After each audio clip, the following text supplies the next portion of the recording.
Oo. Sa mga taga Singapore, hello dyan, hello. Hello. Pakahusay. Ito pa ha, baka makalimutan ko.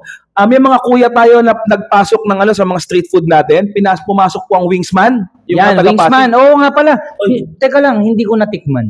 Kami natikman. Ako hindi ko natikman kasi ako nagkakamera noon. Oo, di ba Hindi manawagan tayo. Baka naman sa next episode natin, Wingsman. Oo, Wingsman. Pwede naman ilapag natin dito yung pagkain, di ba? At takamin natin ang ating mga Kuya, hindi tayo mahihirapan kasi dating Vice Governor ang may-ari, Vice Governor ng NCR ang Wingsman. So, ibig sabihin ko, nandito lang siya. May branch nga siya, kuya, isa Pasig lang eh. Yung isa sa parang sa Quiapo ba o sa Divisoria, meron dalawa branches ng Wingsman. Dito, wala pa sa Quezon City. Baka naman. Yun nga. Hindi pwede lang padala. May lalamove naman eh. Pwede naman. Sagot mo na rin yung shipping fee. Sagot mo na rin yung pagkain. Padala mo na lang dito, kuya. Lang maaptikman ko naman. Baka naman nakakaya, kuya. Hindi naman masyado. Ganun ang kapatiran. Yan. Ganun ang mga kuya, di ba? 15 lang naman tayo dito. Oo nga. 15. 5, 10, 15. Oo. Tapos kuya, meron pa yung Kuya Manuel. Kuya Manuel Barameda, shoutout dun sa kanyang Taco Time. Taco Time. Yan man, takoyaki naman yun, kuya. Takoyaki. Tapos meron siyang Big Siomai. Teka lang, hindi ko na naman natikman. Hindi mo na naman natikman. Anong masasabi mo ron? Sarap kung nakakain natin ngayon. Parang teka lang, Kuya Sherwin. Pansin ko na, Lester. Parang lahat ng booth doon kinainan mo. Ako kasi nag-interview sa kanila. Sila umikot doon. Tapos, thank you din. Thank you din sa car show. Si Kuya Mark. Si Kuya Mark Cruz, Mark Anthony Cruz. Kapatid mo yun eh. Kapatid ko yun. Sa kanya yung Camaro, tsaka yung Ferrari na nando, kaya naging mas maganda yung natin. Hindi ko mahihingi yan. Yeah, siyempre. Pwedeng pasakayin mo na lang kami dyan. Hindi. Di ba? Para sa lahat ng nanonood po at sa lahat ng mga kuya, ate, bunso, kaibigan ng Agilang nandito at nasa social media, si Kuya Mark Anthony Cruz po ay miyembro po ng Antipolo Rizal Eagles Club. Charter member po siya. Ha? Yes, kuya. Yan ang natin. So, isa yan sa mga social media influencer natin. Nakikita ko kasi siya. Yan. Kapatid mo pala. Member pala sa atin yan. Charter ng Antipolo, kuya. Mas pogi lang ako. Pero mabait naman siya. Okay lang. Mabait naman yun. Kasi nakikita ko yung pinopost niya ibang logo eh. Yeah. Huwag ko na sabihin. Nagulat ako, member pala natin siya. Ibang logo pero hindi ibang faksyon. So nasa puso pala niyang pagiging Agila. Yes, kung yung member siya, active member yung kuya. Kaya lang medyo busy sa negosyo, kaya hindi nakaka-attend minsan. Pero active yung umate ng mga GMM yan. Pwede naman kung busy siya sa negosyo, pwede siya dito, ako na lang magne-negosyo para sa At saka kuya, para sa alam ng mga kuya, ate, bunso, lahat ng kaibigan ng Agila na nasa social media.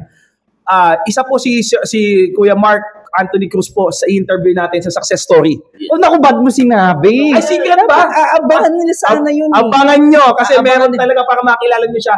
Hindi kasi kuya, kailangan nila magbigay ng tulad na ginawa natin kanina, na meron dapat silang kwentong yakap. Kasi kuya, sila ay magkakasabay sila, hindi, mas una sila sa'yo. Ang nila kuya, talagang yung time nila kuya, makikita nyo may mga pictures sila. 3:00 sa madaling araw, nagbabalik sila ng tinapay. Makikita nyo, kahit ng mga negosyante, kahit ng mga kahit mga YouTube personality, kahit ng mga endorser, kahit ng tawag dahil, mga social media influencers, lahat po dumaan po sa tamang proseso sa amin. Lahat yan may picture, papakita namin sa inyo kapag in-interview natin siya. Okay, kagaya ng pati mga celebrity kagaya natin, no? Yes, syempre si Kuya, lalo si Kuya Ace, di ba? Syempre, celebrity lawyer. Nakakainis kayo. Ikaw talaga. So ngayon, syempre, hindi pa tayo matatapos dyan. Gusto ko pang malaman, ano pa yung mga booth na kung saan, syempre, lalo na especially yung nagmamay-ari, ay kasama sa ating organization, di ba? Sino pang mga booth doon na naglabas? Kuya, yung motor ni Trekboy. Si Trekboy po ni Kuya Jeff, Jeff Yap. Ano naman Trekboy? Anong Trekboy? Siya naman kuya, ang distribute niya naman kuya lahat ng parts ng motor. So nag-repair din sila, tsaka nag-assemble din sila. Then mga parts, marami din silang mga parts ng mga motor. Yun. Ano masabi mo? Hindi ko nakilala yung sinaglitan ni Ate Cha eh. Bigla na lang siyang kumakain ng inihaw eh. Inihaw. Gusto ko muna sabihin kay Kuya Trekboy. Trekboy. Na hindi ko kailangan ng motor parts. Kailangan ko motor yung padala mo. Para maipresenta natin dito, di ba? Baka naman. Ganun talaga ang samahan natin eh, di ba? Tutulong ma-promote, syempre. para i-presenta natin ng maganda, kailangan meron din kami ipapakita sa tao. Tsaka nagpapasalamat din tayo, wag nating kakalimutan. Yung time na nandun tayo, naging mabango yung buong buong paligid ng Yeah. Totoo? Ay, ayoko lang magyabang, kuya. Pero hindi, ako na kahit wala ako doon, Iyan. naikwento. Yan. Naikwento na i-chismis. Naichismis. Sabi ko, chismis lang, hindi ako maniniwala dyan. Bilang lawyer, hindi ako naniniwala sa chismis. Papadalang kita, kuya. Papadalang kita, kuya. Pero ang dami nagsabi, ang bango daw. Ay, ng MSN. Yan. MSN? Yes. Yan. Amoy Mark Sherwood. Yan. Yan. So, hindi na ako hihingi. Nandito na sa lamesa natin. Yan. Yes po, okay. Ha? Masters of Sense. Yan. Okay, ha? Baka kung gusto nyo rin maging amoy mayaman, Yes. gwapo, itsurang mayaman, Yan. Kaya MSN. naman. Yes. Mark Sherwin Center. Available siya sa TikTok, Shopee, tsaka Lazada. Kompleto lahat yan. Masters of Sense. Napakabango niya. So makikita nyo rin siya sa mga lahat ng platform. Alam mo, nakakaingit dito, Kuya Lester. Siya lang ang mabango.